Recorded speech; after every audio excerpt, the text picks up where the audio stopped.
Welcome to Wisdom from the Aerial View, the podcast for those who wish to crush their anxiety and find meaning and purpose in their lives. Good afternoon, good morning, good evening, Dr. Klein. How are you today? I'm fantastic today. Are you fantastic? That's great. I am, yes. It's funny because I'm It's a angry. sunny day, and you're It is a angry. sunny day. Oh, goodness And I'm gracious. angry.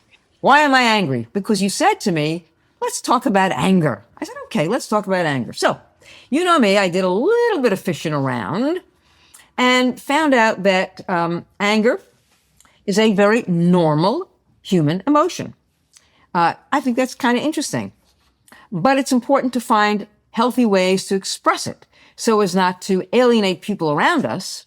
And it's also good for our own mental, emotional, and physical health not to be angry. But do you think, in fact, that it is a normal human emotion?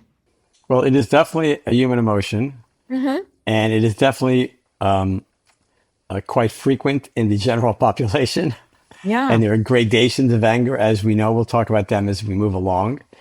But you say, is it a normal? So a normal meaning, yeah, in the sense that it fits in the bell curve that, the majority of Yes. people have it, yes.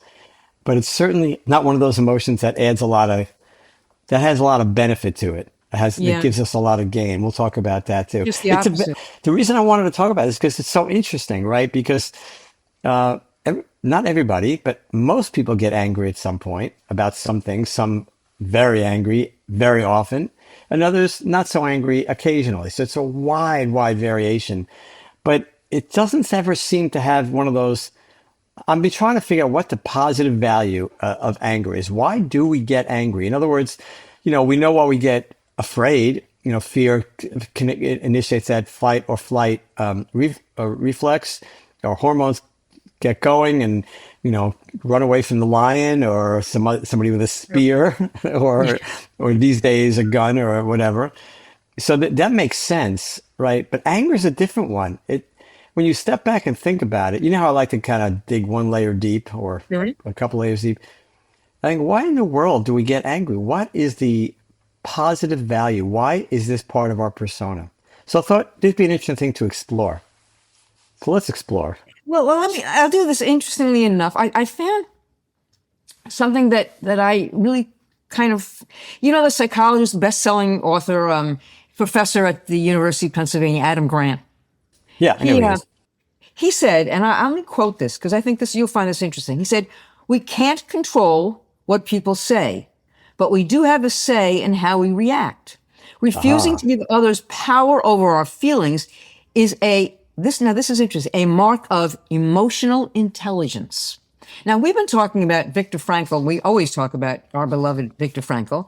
But here is Adam Grant giving sort of a twist on this, because he says that if you empower somebody else to have this power over you, this is not about emotionally being intelligent. Kind of an interesting twist on Viktor Frankl, don't you think?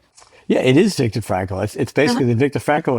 I always, I frequently bring up my grandchildren how I teach them this thing, Yeah. and I think I've mentioned this, and I've written about this also. But it's very interesting when you think about this, the Viktor Frankl rule and the power that we have to control how we feel. And just to go back one step, because people might not remember this, that there is a scientific reason that the Viktor Frankl rule holds, which is that you have control over how you feel.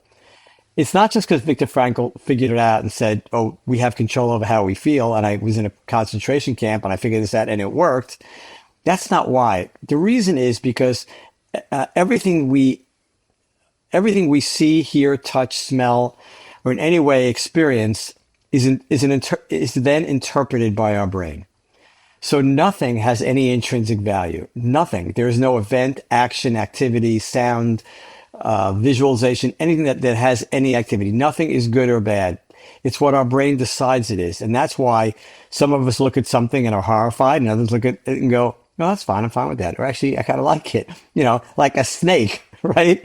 Some people look at snakes and scream and go flying 10 feet in the air, and other people pick them up. And they go, "Oh, Yes. hi, snake. How are you?" Right?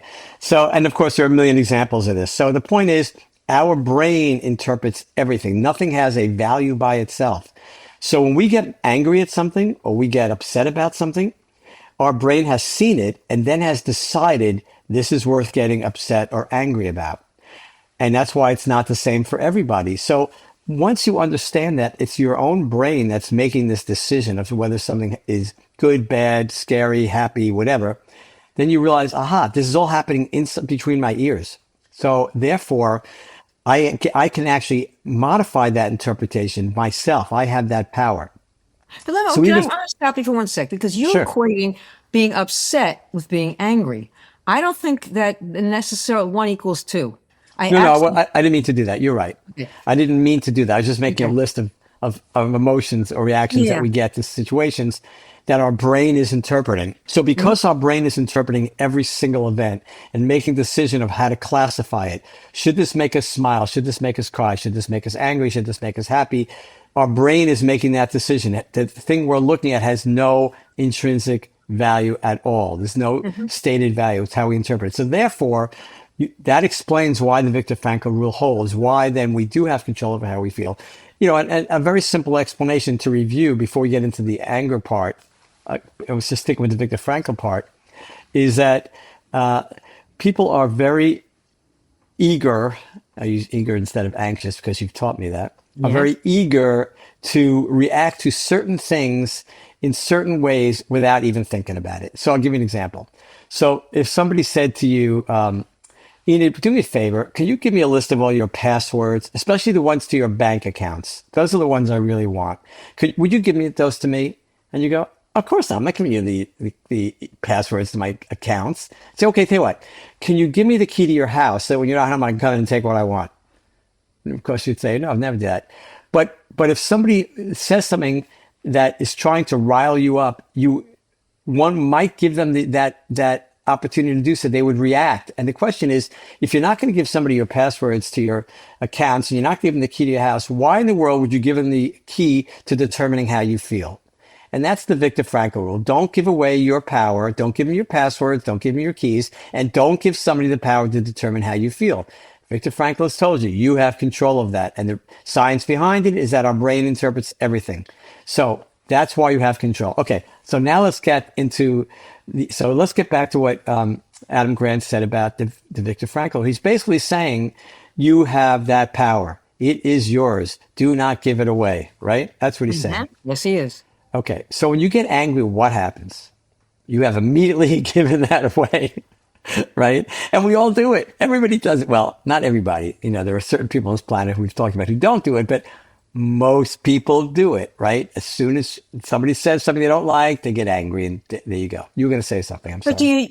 but can you use anger of two things? Do you know anybody who's never been angry? And two, can you use anger in a positive way? In other words, can you take something that really makes you mad and turn it around, flip it to something good? Well, in terms of, do I know anybody who's never gotten mad? No, I don't know anybody who's get mad, Right. but I know people who almost never get mad, right? Okay. Yeah. So I know some people like that. One of them, of course, is my wife. But can you flip it? The whole point is not that you flip it. It's that you learn not to do it in the first place. Because let's say somebody says something that you find upsetting or Mhm.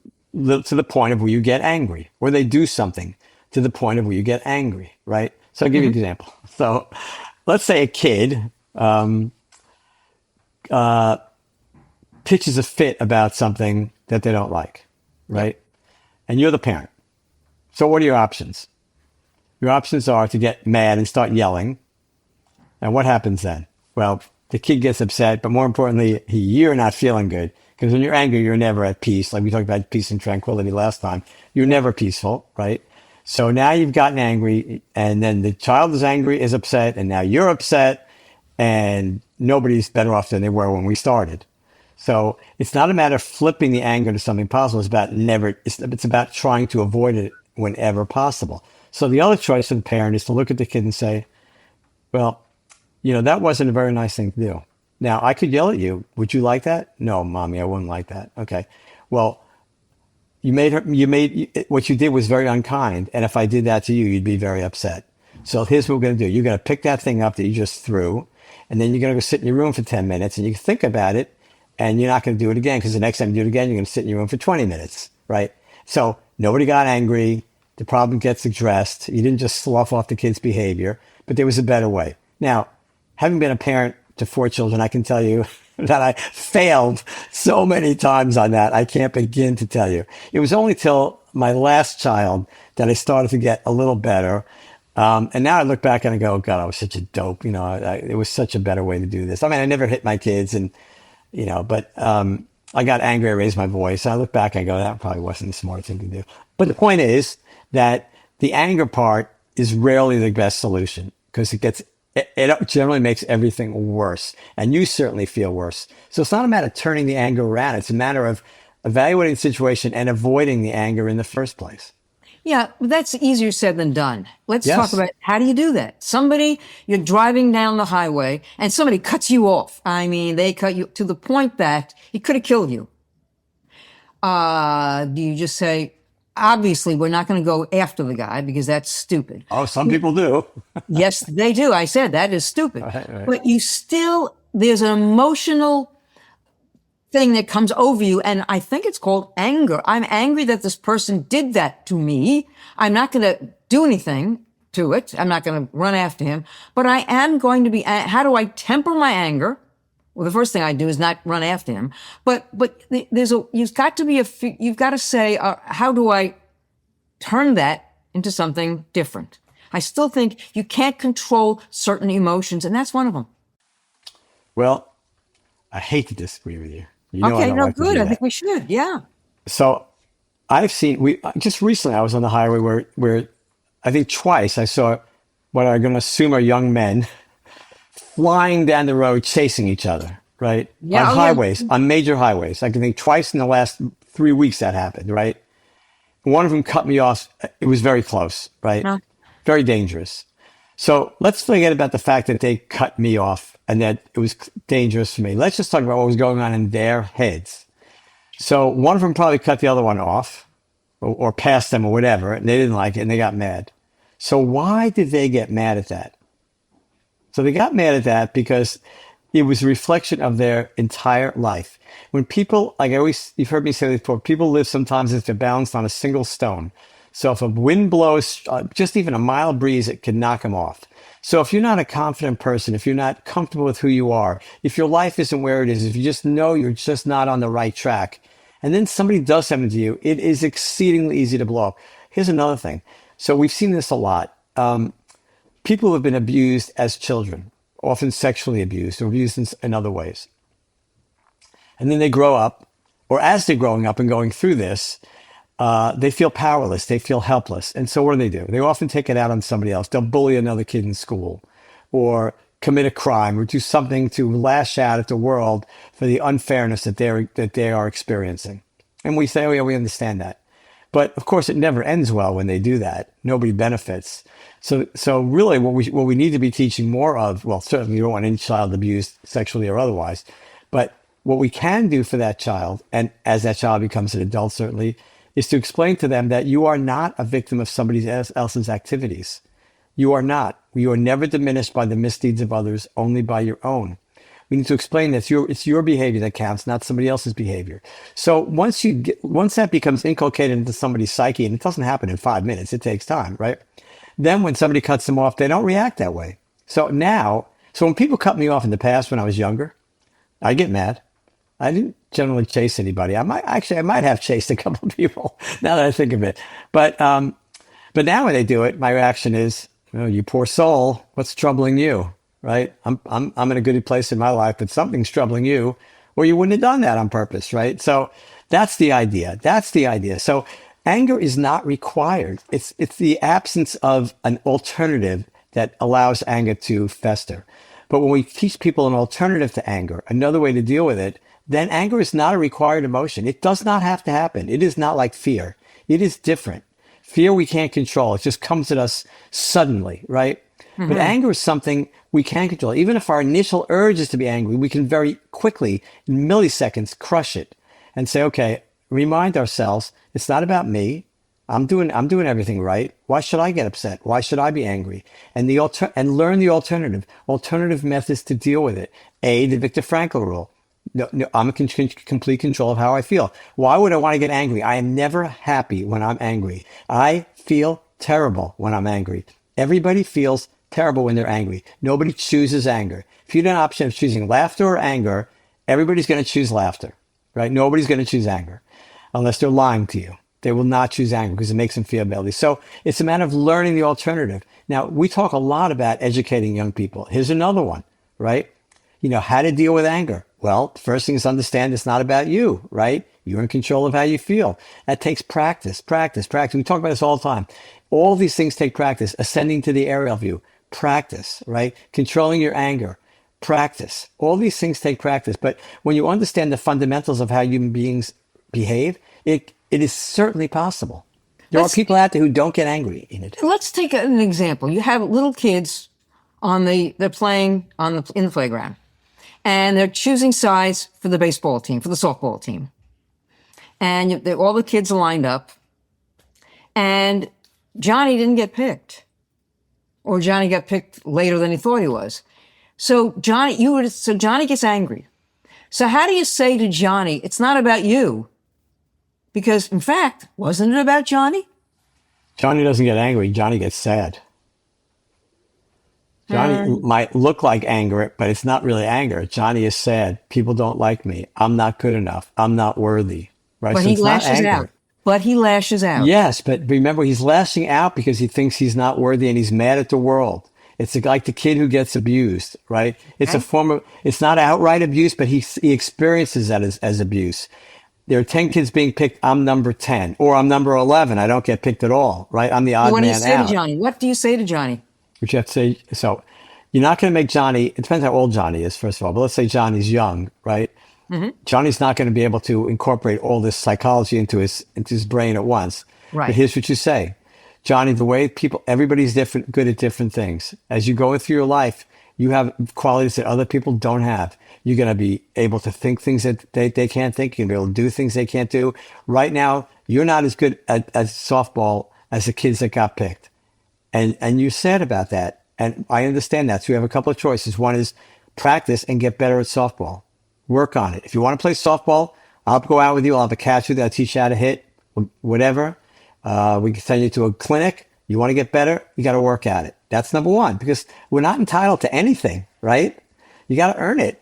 So if softball is important to him, or baseball is important to him, say, okay, we're going to give you, we're going to practice baseball. We're going to give you lessons. If you're willing to work hard, I'm willing to do that with you or spend the money, whatever. We'll make you better so that they'll pick you first one day.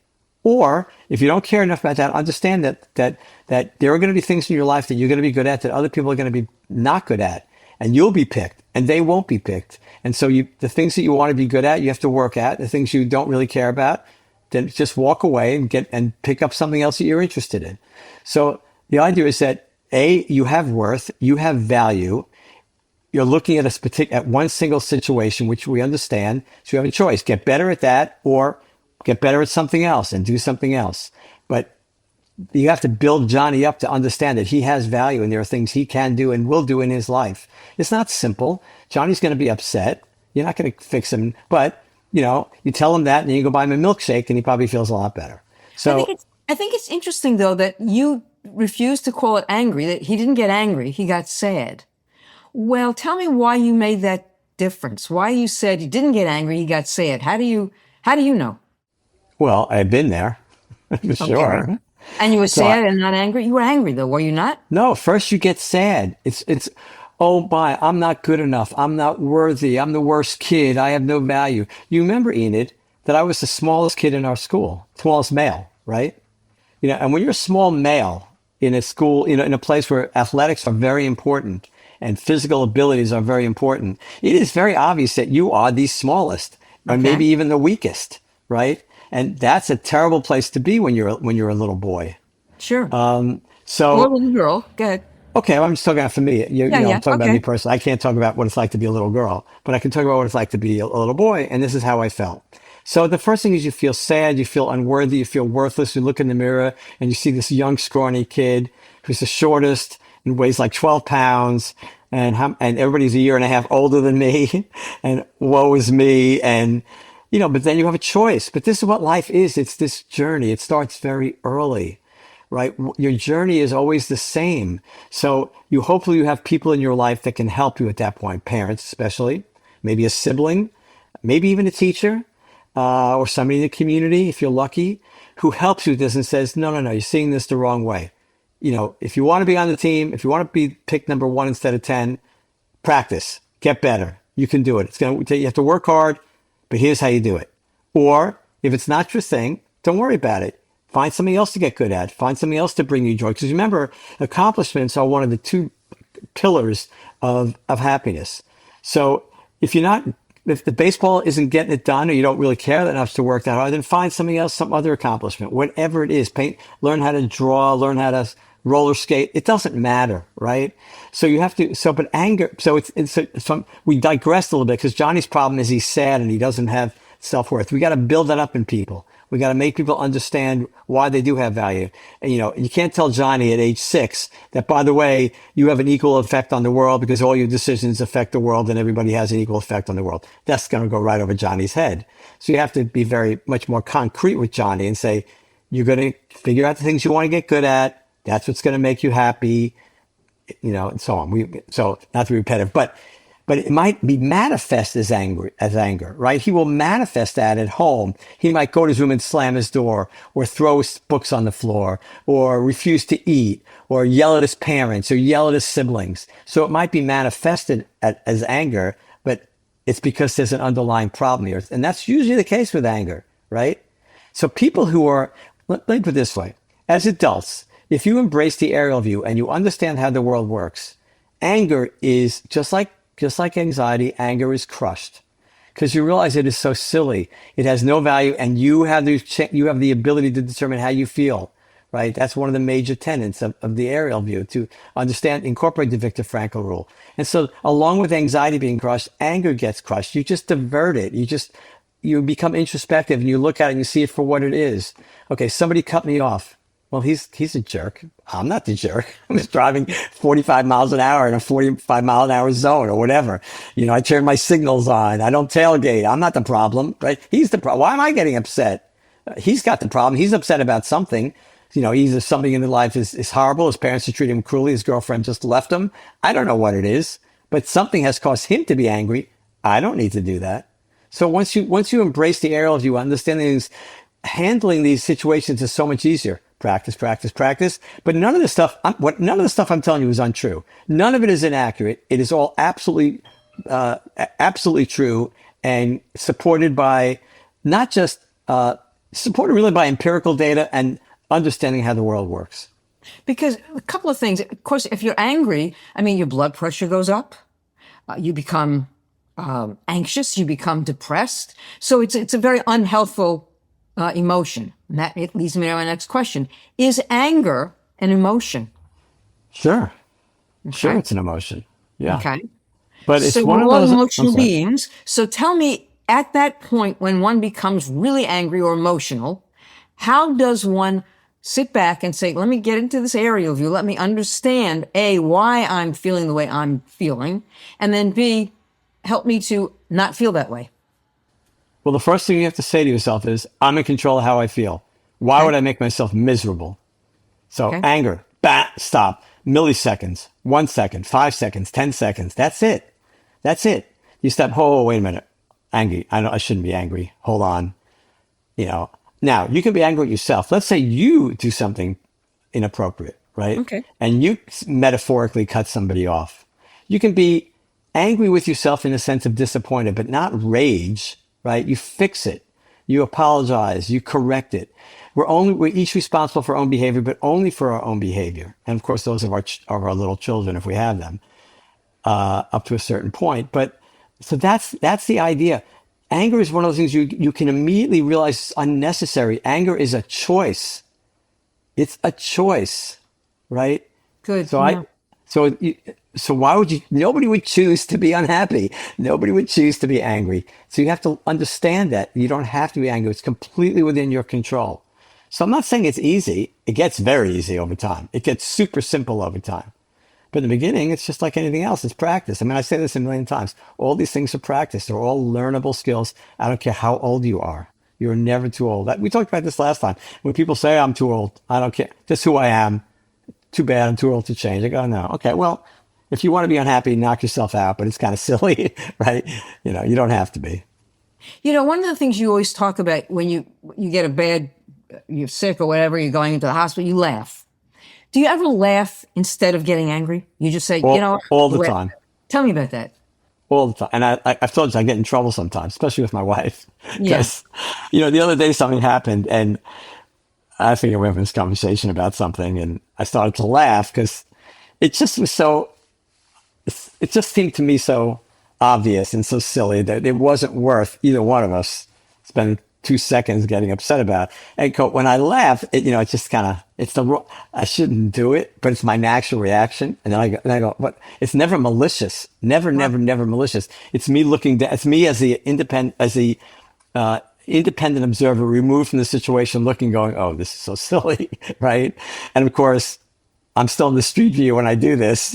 Yeah. It doesn't often go over well, but yes, of course, yes. Yes. And it's interesting because when you laugh, then she becomes a little bit not angry, but yeah, it doesn't often go great, but just for a very short time, right? Yeah. Very short time. But it's interesting yes. how we can use the aerial view. This is the point of the aerial view, to see the world from a different perspective, Yes. to sit back and say, no. I'm in complete control of my feelings, my emotions, and how I react to situations, correct? Yes, and also, when you're in the aerial view, you have the jukebox of time, the whole thing's in front of you, right? You recognize the fact that everything has happened before. It's going to happen again and again and again. The stories are going to repeat, whether they be individual stories or community stories or world stories, historical stories. They're all going to repeat, right? You're going to see it again and again. That tells you something. Just take it with a grain of salt, meaning that sometimes there's nothing you can do. Sometimes bad things happen to individuals or groups of people, and there's only so much you as an individual can do. Recognize this is how the world is, and recognize that you're on a mission, that there's another story. Your life is finite, right? You're not responsible for everything that happens in the world. Only the things that, you are responsible to be the best person you can be, to help as many people as you can be, to be kind and generous. That you're responsible for. The stuff that's happening across the world, you can't necessarily fix, and it may not work out the way you'd want it to or anybody would want it to. But, I'm not saying you should laugh at those things, but you should have the perspective to understand that this is all part of the story. The story is going to go on and on because each of us is on an individual mission to make this evolution from selfish to selfless, from inward focused to outward focused, to prepare what comes next. To me, that is strikingly obvious. After many years, I get people disagree with that, don't accept it. I've told you many times, I don't try and sell anything, but to me, that is absolutely the story as far as I'm concerned. And when you keep your eye on the ball and behave in the proper manner and move along your own individual mission, then you don't have to get upset about everything. You don't have to get angry about everything. You have to observe it. You understand it. You realize you're controlling your feel. You fix what you can fix, and then you observe the rest of it and move forward. Continue to move forward. Do you think some people use anger to draw attention to themselves, and for no other reason, just because I want you to know I'm here, so I'm angry. I'm going to show you I'm angry. Oh, yeah, you see it every day. Yeah. That's most of what politics is. Well, right? bingo, yeah. You ever watch a hearing between the House or Senate when they're interviewing somebody from the opposite party? And it's like, it's all showmanship, right? Right, which is why I brought that up. That's exactly what they do. So is it fake? I mean, they're not really angry. 100% fake. Well, frustrated. 95% fake. Sometimes maybe they are upset, but most of the time it's just trying to get a few clips they can put on YouTube or Instagram, whatever. But they're sending that signal out too, aren't they? Look and at I'll this. tell you a story. I was in a trial once, right? I was called an expert witness in a malpractice trial, and the lawyer was trying to just rip everybody up into a frenzy, and starts yelling at me. And I'm not on trial. I'm just an expert witness, right? And I stopped and I said, you don't really have to get angry with me. I'll be happy to answer any question you want, right? And he stopped. I watched the jury, like their eyes got wide as saucers, right? And I'm sure everybody thought the same thing. Yeah, really. You don't really need to yell about this, right? And you don't need to be berating this witness who's just here to answer some fact question. I was a fact witness. Not even, sorry, I wasn't an expert witness. I was a fact witness, meaning that means I was involved in certain things. I'm just telling you what happened, but I was neither on trial nor defending one side or the other. I was just a fact witness. Just here's what I know, right? Yes, ma'am. So Yeah. I had no horse in the race in that sense, right? Yeah. But he's yelling at me because I wasn't saying what he would prefer I would say. And I just stopped and I said, you really don't need to yell at me. I'm happy to answer any question. And everybody kind of took a breath, right? It was kind of Yeah. like refreshing. Yeah. Right? You just- So, yeah, yeah. anyway, I We're using digress. negative But it was, posture. I actually looking at the clock, I see right at the time. Let me end it before you do have the final word. But Ralph Waldo Emerson said something. He said, "For every minute you're angry, you lose 60 seconds of happiness." Pretty good. yeah, sure. Well, yeah, because like I said, nobody wants to be angry. It's not Right. fun, right? So what's the final word, Doc? Final word is just remember that we talk about all the time, but the Viktor Frankl rule, don't give somebody your passwords, don't give somebody the key to your house, and don't give him or her the chance to determine how you feel. You don't need to feel angry. Anger is a choice. Thank you. With that, I say peace. And I say, thank you all for listening. See you next time.